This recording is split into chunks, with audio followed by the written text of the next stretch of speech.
Bang, bang. Lunch money time. Tuesday. Oh, she's trying to get rich. The rest of us just trying to get our lunch money right.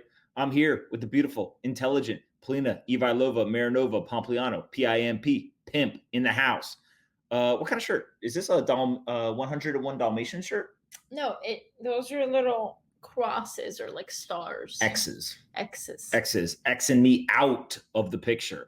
All right. Don't forget, Lunch Money is now sponsored by BlockFi. You can earn up to 8.6% APY in an interest-bearing account. Way higher than you're getting in your bank account. There's risk. Go do your research. I am an investor in the company and a happy user. You can also buy and sell crypto, or you can give them crypto and they'll give you a US dollar loan against your collateral. Go check them out at blockfi.com/lunchmoney. blockfi.com/lunchmoney. All right. What is up? There's a lot going on with TikTok. One of the things is, first of all, Microsoft's trying to buy it. Then Trump's trying to get the Treasury involved. I don't know. But third of all, the Chinese state media slams U.S. as a rogue country for its planned smash and grab of TikTok. Can we do something special for this topic today? What are we? Can we do both sides of the argument? Great. Let's do both sides of the argument. Let's start with the U.S. The U.S. side of the argument? Yes. Which is, hey, you take tons of sensitive data hold on from a second. American but users. Before you say that, it hasn't been proven that they grab the data and feed it to the CCP. Oh, it's proven that they're getting the data. But it's not proven that they're giving it. What if we're doing all this and they're not even giving it to the government? It's not that they have to do it. It's the possibility of them doing it. Right? It's kind of like, Google say, don't be evil. But if they have the ability to be evil, then there's the risk. So they're taking the data. We're not happy. Yes. And so the U.S. basically says, look, you've got a great firewall. You don't allow American technology companies into China. Why are we letting your companies here? And also, why are we letting a Chinese company get all of this data? And we can't check to see what they're doing with it. Now, on the flip side, hold on. It's kind of like when you're little and your friend's like, I'm not going to let you play with my ball. And you're like, yeah, but how come we always play with my ball? So now I'm going to take my ball away. Something like that. Yeah. Like playground economics kind of. Yeah. But the Chinese are basically saying, wait a second, you're basically being a bully and you're going to steal the U.S. operations of one of our most valuable technology companies. We haven't done anything wrong. And this is complete. Are you yawning? No. She slept in today. She shouldn't be yawning. And so look at her laughing. And so the whole idea is while that's going on, China's going to spin this as like the United States is rogue. It's a smash and grab. They're stealing our company, blah, blah, blah, whatever. Right. What ultimately is going to kind of be the needle here that threads the line is there's probably truth in both arguments. Right. And that's the conversation people don't want to have, which is the U.S. has to do something. You can't allow a Chinese company to get all the sensitive data. Right. But at the same time, the whole idea of like banning or forcing an acquisition, whatever, like everyone's going to debate what's right, what's not. The craziest part is the president saying you've got to pay the U.S. Treasury. And so the two sides of that argument that are really interesting are, one, there's a bunch of people who say that's basically like a extortion, right? Or it's a bribe to the U.S. government. Basically, Microsoft, if you pay money to the Treasury, you're bribing the U.S. government to approve the acquisition. That like you shouldn't do that. There's another set of people, right? And there was a recent TechCrunch article that made the argument, no, the payment to the U.S. government should come with some sort of regulatory clarity post-acquisition. So there's a bunch of privacy concerns. We've seen companies like Microsoft, Facebook, and others have to pay big fines to the FTC and stuff in the past. And so this is essentially some sort of fine is how you could look at it, but it's not going to go to the FTC. It's going to go to the U.S. Treasury instead. Again, I think that it would be very unprecedented for there actually to be a payment to the U.S. government in a situation like this, but we will see what happens. Speaking of fines, Twitter warns about possible $250 million FTC fine. On Monday, the company said that it expects to lose as much as $250 million for using personal information users provided for security purposes to target advertising instead. Here's another company using data. So it's like, Although, go ahead. No, go ahead. No, go ahead. Although sometimes like I'll be talking to my friends and I'll show them how they can turn off like the things on Twitter for the privacy so they don't get targeted, and Instagram. And they're like, yeah, but I kind of like being targeted with specific ads to me. I don't want just random ads. And I'm like, well, and this is a fallacy I think that people have. Most of these companies are not selling your data. They're not actually selling your email address or selling your information. What they're doing is they're using it for ad targeting. So they're saying to an advertiser is, hey, you give us your ad inventory, and then what we're going to do, or give us your ad kind of collateral, and then what we will do is we will place that in front of people that we think are most likely to want to see that stuff. I got Rothy's ads for like 3 months until I bought it. And then you bought a pair, right? Exactly. So I think that what's the difference between what TikTok's doing and what Twitter's doing? Really, it just comes down to what are they trying to do with the information? If you're targeting ads, like these companies all continue to get in trouble. The FTC still doesn't like it, so. No, they continue to get in trouble. But I'm just saying the belief with TikTok is that the data is not going to be used for targeting ads. It's going to be used for other nefarious purposes, right? All right, what's up with Pinterest? All right, so I like Pinterest. This is one of my favorite companies, not just because I'm a user, but also because it's doing well. And the CEO is not an egomaniac. Okay, so Pinterest looks to implement US success overseas. I don't care. It's international. That wasn't a real yawn. I can tell a real yawn from a mile away. So Pinterest looks to implement US success overseas as international user base grows. So the international revenue made up 15% of Pinterest's overall revenue in the second quarter, up from 9% a year ago, CEO Ben Silbermann said. It's very interesting to me how Pinterest feels like it's this massive social media company, but it's flown under the radar for so long. Well, because he didn't really talk about it. Like Ben Silbermann does not do a ton of media, so it's easy to. As you read an article of him on Jim Cramer's Fast Money. No, but that's new. Or what, Mad Money or whatever it's called. Yeah. So they did $270 million in Q2. So they do about a little over $1 billion in annualized revenue, which is small compared to a lot of these other social media companies. But still, it's $1 billion revenue business. And it just feels like they don't get nearly as much kind of coverage as everybody else. People don't understand Pinterest. They kept trying to say, oh, it's a bulletin. Like it's women, posting. It's not like that at all. People plan vacations on there. They shop on there. The smartest thing that Pinterest did is hire a bunch of people from Google and make the search part of Pinterest amazing.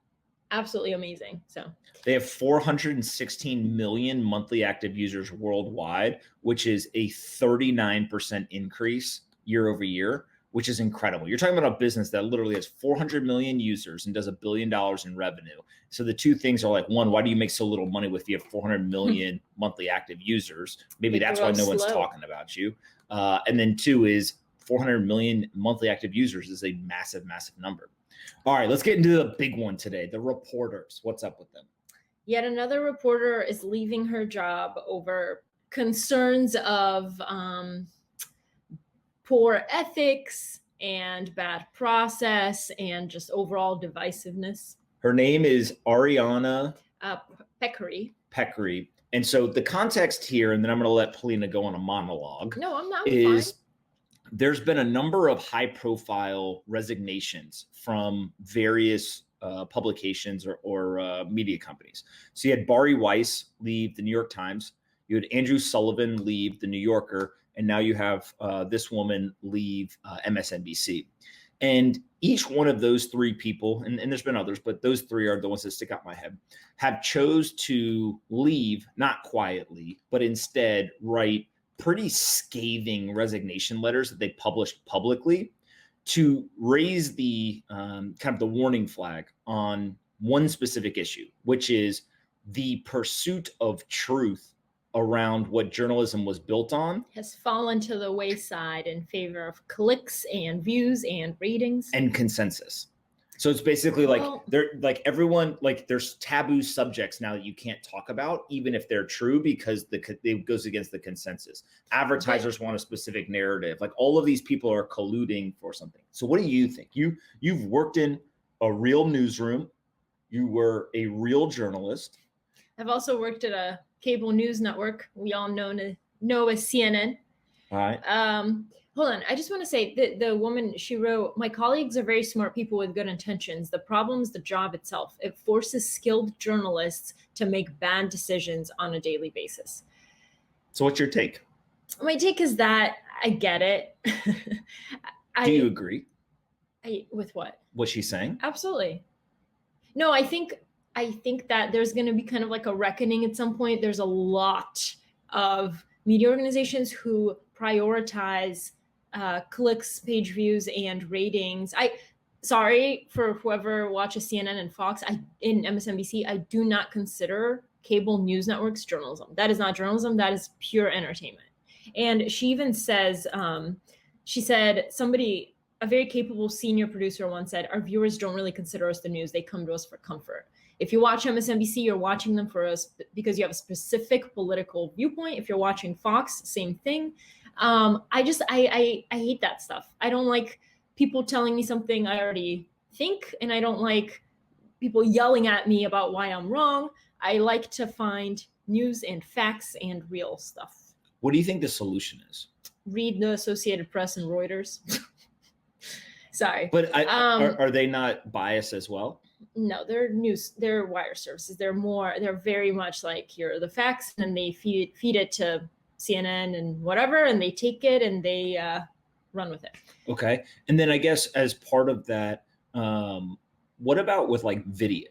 Like that's the thing I keep going back to is how do we change the video content? So people who are trying to produce the news, is it something where you get kind of a Republican and a Democrat or people on either side of an issue and they come and you have a long form conversation to discuss about it? Or what's the solution? The problem is, if you look, CNN and Fox aren't doing original reporting. When's the last time you saw a Fox investigation or a CNN investigation? Like, it's very extremely rare. They usually take what's already in the news and the talking heads just spin it and talk about it and whatever and comment on it. Well, it's easier than doing investigative reporting. Right. And because it's news and it's 24 hours and whatever.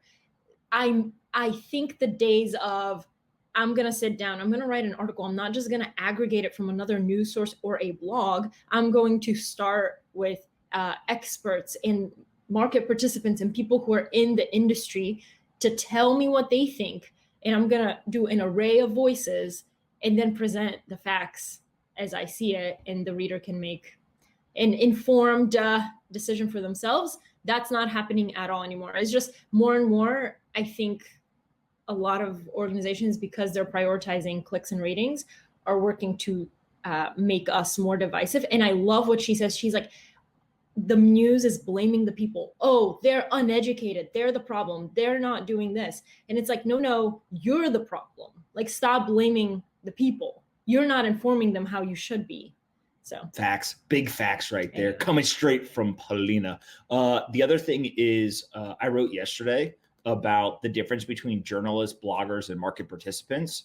And one of the key things I think to all of this is there's a bunch of bloggers masquerading as journalists. And what I mean by that is most of the media companies in the written form were losing attention on the internet. And it's because it's hard to write. There's no salacious headlines. Like if you do just pure journalism without clickbait, without opinion, with really kind of just confirming facts and talking to people, it doesn't do well on the internet, right? So, and because it's not kind of salacious enough. And so what they did is they went and they hired a bunch of bloggers to now work at these media organizations and pretend like they're journalists, but they're just bloggers. So blogging actually goes back